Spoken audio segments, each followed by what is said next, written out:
당신이 몰랐던 이야기. 오늘은 저스트 두 잇, 스포츠를 넘어 대중문화의 언어를 만들었던 나이키의 추락에 대한 이야기입니다. 수우씨의 금이 가고 있다. 외신에서 자주 사용하는 문장입니다. 수우씨는 우리가 나이키 하면 떠올리는 이 로고의 이름이죠. 주가는 폭락이라는 말이 아깝지 않을 정도로 계속해서 하락하고 있고 매출과 영업이익도 계속해서 줄어들고 있습니다. 2024년 6월에는 하루 만에 20%가 하락하기도 했죠. 나이키가 야심차게 내놓은 D2C 직접 판매 매출은 더 큰 폭으로 감소 중이며 비용 절감에는 이미 나섰고 기술 부문부터 시작해 몇 천의 직원이 해고되었습니다. 2024년 초에만 1600명이 해고되었죠. 위기다, 전망이 좋지 않다라는 말을 듣고 떠난 인원들까지 생각하면 훨씬 더 많다고 봐야 합니다. 나이키가 대단했던 만큼 분석도 많이 또 여러 시각에서 나왔는데 이제 나이키는 끝났다부터 시작해서 정말 추락하고 있는가, 기노후배 재정렬이라고 보는 게 맞지 않냐는 시선까지. 사실 몇 년 전부터 나이키가 추락하고 있다는 말이 나왔지만 당시는 일시적인 부진이라고 보는 시선도 꽤 많았습니다. 하지만 이제는 추락이 맞다고 보는 시선이 압도적이죠. 2020년 나이키의 You Can Stop Us 광고는 진짜 미친 건가 싶을 정도로 잘 만든 광고일 정도로 지금 봐도 감탄만 나올 정도로 브랜딩에 진심이고 또 잘했던 나이키는 왜 이렇게 된 걸까요? 일단 나이키가 어떻게 성공했는지, 사람들은 왜 그토록 열광했는지를 봐야겠죠. 육상 선수였던 필 나이트와 코치 빌 바우어만은 운동화 사업을 꿈꾸고 있었습니다. 특히 필 나이트는 스탠퍼드 MBA에서 공부하던 시절 독일 기업이 장악한 운동화 시장을 생산을 일본에서 한다며 가격 경쟁력을 확보할 수 있을 것이라는 논문을 썼을 정도로 과거부터 생각해왔던 또 진심이었던 사업이었죠. 당시 시장은 아디다스와 푸마가 지배하고 있었고요. 1964년 둘은 블루리본 스포츠라는 이름의 회사를 설립하고 일본의 오니츠카 타이거의 러닝화를 수입해 미국에 팔기 시작했죠. 참고로 오니츠카 타이거는 현재 아식스가 되었습니다. 초기에는 트렁크에 신발을 싣고 돌아다니면서 팔 정도로 작게 시작했지만 얼마 안가 주목을 받게 되었죠. 일본에서 수입해온 운동화는 피나이트의 예상대로 가격은 저렴한데 품질은 밀리지 않았거든요. 근데 소비자에게 호평을 받고 관심을 받은 것이지 직접 판매하고 다녔기에 정작 큰 돈은 못 벌었지만요. 바우어만은 디자인과 혁신에 집중했습니다. 와플 틀에 고무를 부어서 운동화 밑창을 만드는 아이디어를 냈는데 만들어보니 경량성과 접지력을 크게 향상시켰죠. 다만 당시는 아이디어였을 뿐 제품이 나온 건 아니었습니다. 아직은 수입해서 파는 게 다였으니까요. 이 아이디어는 후에 와플 트레이너라는 이름으로 1974년에 제품으로 나왔고 큰 인기를 끌었죠. 1967년 바우어만은 오니츠카에게 협업으로 운동화를 만들어 보자고 제안했고 이걸 오니츠카에서 오케이 하면서 나이키의 첫 운동화로 불리는 코르테즈 운동화가 탄생하게 됩니다. 나이키라는 이름이 탄생하기도 전이었기에 코르테즈 운동화에는 수우씨 로고가 없죠. 코르테즈는 성공했고 블루리본 스포츠도 큰 돈을 벌게 됩니다. 당연히 다음 수순은 자체 상품 생산이죠. 둘은 코르테즈와 유사한 신발을 독자 브랜드로 팔려고 했는데 오니츠카 입장에서는 아니 거의 비슷한 신발인데 브랜드만 바꿔서 수익을 니들이 다 먹겠다고 라는 반응이 나올 수밖에 없었습니다. 결국 둘은 결별했고 1971년 블루리본 스포츠는 나이키라는 지금의 이름과 수우씨 로고를 달고 새롭게 시작했죠. 이후 나이키는 탄탄대로를 걸었습니다. 브랜드 광고와 더불어 1978년 당시에는 혁신적인 쿠셔닝 기술인 에어를 선보이고 조깅이 유행했을 때 아디다스는 조깅은 스포츠가 아니지 않나라며 아무것도 하지 않았지만 나이키는 적극적으로 조깅에 좋은 러닝화로 홍보하면서 미국 러닝화 시장 1위를 차지하게 되었죠. 1980년 상장까지 하게 되면서 자본까지 확보했고요. 이미 성공한 기업 반열에 들었지만 전성기는 아니었죠. 쿠셔닝 기술로 혁신을 보여주긴 했지만 압도적인 강자라기보다는 약간 앞서는 선두주자 느낌이었고 실제로 리복에게 매출로 역전당하기도 했습니다. 러닝화 시장은 강자였지만 여성 시장은 리복이 장악했고 품질은 좋았지만 반대로 브랜딩은 좀 약했죠. 미국에서 1위일 뿐 다른 나라에서는 아니었고요. 그렇기에 나이키의 전성기는 혁신적인 마케팅, 브랜딩과 함께 찾아왔습니다. 1984년 아디다스를 좋아했고 프로 농구 선수가 된 이후에도 아디다스와의 계약을 원했던 선수에게 나이키는 끈질기게 찾아가서 제발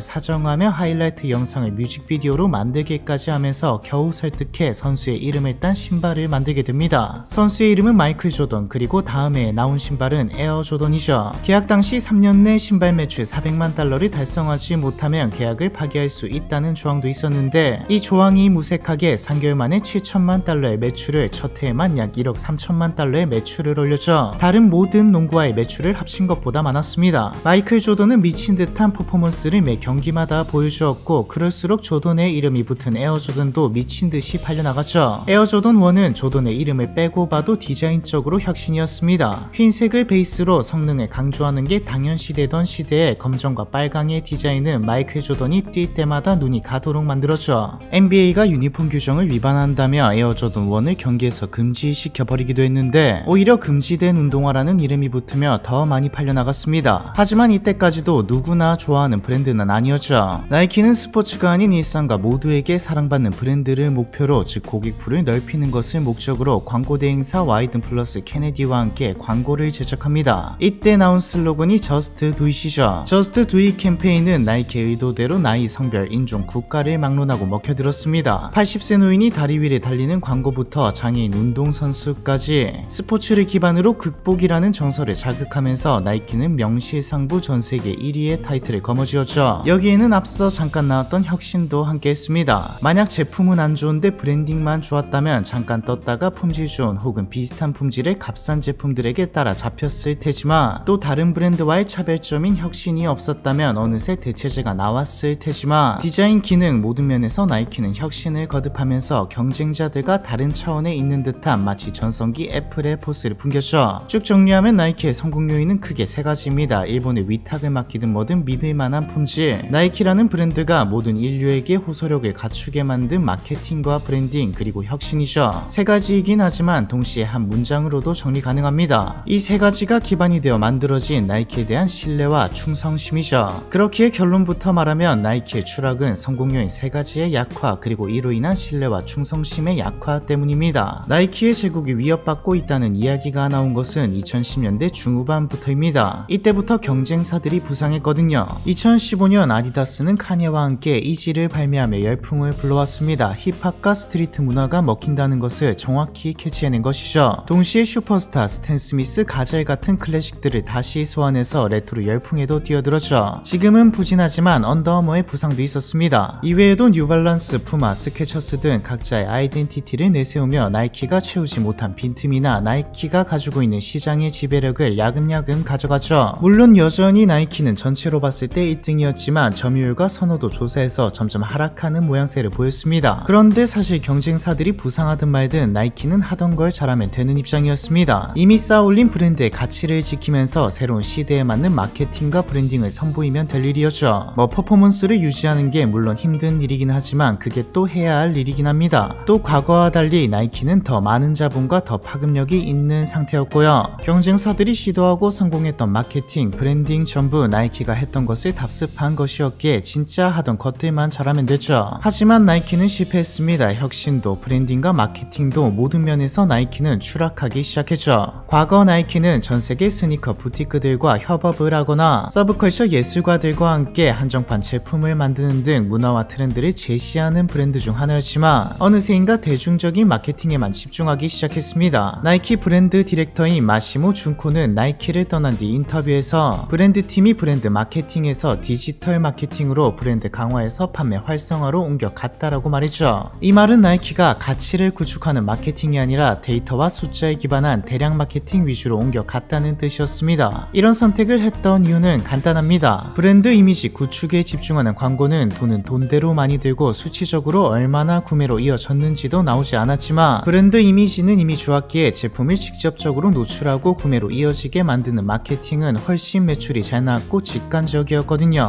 컨설팅 업체 트랙슈잇은 최근 몇 년간 나이키는 미래 수요를 창출하기보다는 기존 수요에 영합하는 데 마케팅 예산을 썼다고 평했죠. 과거 자신들이 다른 경쟁사들을 돌파했던 방법이 브랜딩이었는데 이제는 아예 반대로 경쟁자들이 브랜딩과 트렌드를 주도하고 나이키는 기능을 강조하는 광고로 돌아가버린 것이죠. 제일 먼저 반응이 나타난 건 젊은 층입니다. 젊음, 스트릿의 이미지는 아디다스를 비롯해 슈프림 등 수많은 기업들이 야금야금 먹은 데다 호카와 온 같은 처음에는 중장년 러너들에게 인기를 끌었던 브랜드가 젊은 층에게 유니크, 투박한 멋으로 주목받으면서 나이키의 브랜드 가치는 순식간에 희석되었죠. 또 둘도 유행이 지났다는 말이 있지만 핵심은 나이키가 가진 브랜드적 가치의 대체제가 나왔다는 겁니다. 나이키를 신으면 나 자신이 대단해진 기분, 이게 나이키 브랜드의 핵심이었는데 이제 나이키 자리에 다른 브랜드를 넣어도 상관없게 되었다는 말이죠. 실제로 글로벌 100대 브랜드 가치 순위에서도 항상 10위권 안을 사수하던 나이키는 2024년에 와서는 27위로 밀려났고요. 이 와중에 실체까지 해버립니다. 2020년부터 존 도나우 도나우가 나이키의 CEO가 되었는데 존 도나우는 커리어를 보면 스포츠와는 거리가 멉니다. 아니 그냥 의류든 뭐든 나이키가 하는 모든 사업과 연관이 없어 보이죠. 클라우딩 컴퓨팅 회사와 이베이 같은 IT 쪽으로 정통한 인물이거든요. 존 도나우의 부임 후 나이키는 오프라인보다 온라인에 더 집중했습니다. 아니 오프라인을 버렸죠. 혁신을 제품이나 디자인에 한 게 아니라 디지털로 했습니다. 나이키를 애플과 비교하면서 앱 생태계와 여기서 얻는 데이터를 활용한 제품 설계 그리고 판매를 밀어붙였죠. 혁신이라는 이름이 붙은 만큼 과감하게 진행했습니다. 오프라인 도소매를 비롯해 아마존 같은 온라인까지 나이키는 자사의 상품을 싹 다 빼버렸죠. 나이키의 제품을 사고 싶으면 앱이나 홈페이지로 아니면 몇 개 없는 직영 매장으로 오라는 말이죠. 물론 장점도 있습니다. 중간 유통이 없어지니 같은 가격으로 팔아도 아니 할인을 해도 더 많이 남고 앞서 나온 말대로 고객의 데이터도 차곡차곡 쌓였으니까요. 실제로 코로나 시기 덕을 보기도 했지만 코로나가 끝나고 오프라인 시장이 다시 화랑이 되면서 특히 옷과 신발은 직접 가서 사는 사람이 많기에 치명타로 다가왔죠. 나이키의 빈자리는 그대로 경쟁사들이 차지했습니다. 이때쯤부터 나이키는 혁신의 DNA를 잃었다는 말도 나오기 시작했습니다. 놀랄 정도로 새로운 곳은 없다라는 말인데 있었든 없었든 그건 중요한 게 아니죠. 이런 이미지가 생겼다는 게 중요합니다. 글로벌 데이터의 닐 손더스는 나이키는 너무 크고 둔중해서 깊이 뿌리 박힌 문제들을 빨리 해결하지 못하는 상황, 즉 대기업병에 걸렸다고 지적했죠. 그리고 이 사이 나이키에게 북미 다음으로 큰 수익을 안겨다주는 중국에서 과거 나이키가 신장 위구르 지역의 강제 노동에 대해 언급한 것이 다시 떠오르면서 불매 운동도 일어났고요. 그리고 트랜스젠더 인플루언서를 기용해 브라 광고 모델로 기용하는 등 정치적 올바른 PC적인 광고를 계속 내놓으면서 안티까지 대거 만들었습니다. 이게 특히 나이키에게 치명적이었는데 운동선수를 위한 최고의 제품을 만든다라는 나이키의 핵심 철학과 상반되는 행보였거든요. 미국에서 한창 논란이 되었던 게 여자로 성별을 바꾼 트랜스젠더가 여성 스포츠 대회에 나가도 되냐였습니다. 모두를 위한 브랜드를 자처했던 나이키는 이제 누구를 위한 브랜드인가라는 질문을 받게 되었죠. 결국 2022년 인벤토리 쇼크로 불리는 대규모 재고 사태가 발생하면서 수익성이 내려앉았고 2024년에는 CEO가 교체되었으며 이 모든 이야기가 기사, 특히 주식과 관련된 매체들에서 보고서까지 발표하면서 나이키의 주가는 끝없이 떨어지는 중이죠. 이렇게만 보면 이제 나이키는 추락할 일만 남은 것 같습니다. 실제로 작년까지만 해도 앞으로 나이키의 입지는 점점 더 좁아질 것이라는 전망이 대부분이었죠. 그래서 주가도 떨어진 것이고요. 나이키도 이걸 모를 리가 없습니다. 그래서 지금 다시 변화를 아니 과거의 영광을 찾으려 과거로 돌아가고 있죠. 새롭게 CEO가 된 엘리엇 힐은 32년 동안 나이키에서 일한 역사와 강점이 뭔지 핵심이 뭔지 알고 있는 사람입니다. 엘리엇 힐은 문제점이 뭔지도 정확히 알고 있는 듯 보이죠. 일단 브랜드 마케팅을 다시 강화하겠다고 선언했습니다. 사주세요 마케팅이 아니라 영감을 주는 과거의 마케팅과 브랜딩에 집중하겠다는 말이죠. 여성, 남성, 아동으로 나누었던 사업부는 전부 해체해버리고 PC적인 행보도 스탑하고 모든 사업부를 스포츠와 문화 중심으로 재편하는 동시에 다시 혁신을 가져오기 위해 파이프라인을 재정비하겠다. 우리가 옳았던 원점으로 돌아가자. 나이키의 혁신이 문화가 정체되었음을 인정하고 혁신 중심 모델로 다시 방향을 잡겠다고 선언했습니다. 한번 틀어지긴 했지만 정확히는 나이키가 먼저 연을 끊었지만 도매 채널, 소매 채널들과도 관계 개선에 나서고 있죠. 아마존에도 다시 들어갔고요. 현재로서는 브랜드로 봐도 재무제표로 봐도 나이키는 명백하게 역성장을 경험하고 있습니다. 확실히 방향은 제대로 잡은 것 같지만 그렇다고 결과가 좋다는 뜻은 아니기에 지금이 나이키의 바닥일지 아니면 과거의 나이키처럼 스포츠와 문화의 교착점에서 새로운 언어로 말하는 기업이 등장하게 될지는 두고 봐야겠죠. 나이키의 추락에 대한 이야기 이번 편은 여기까지입니다.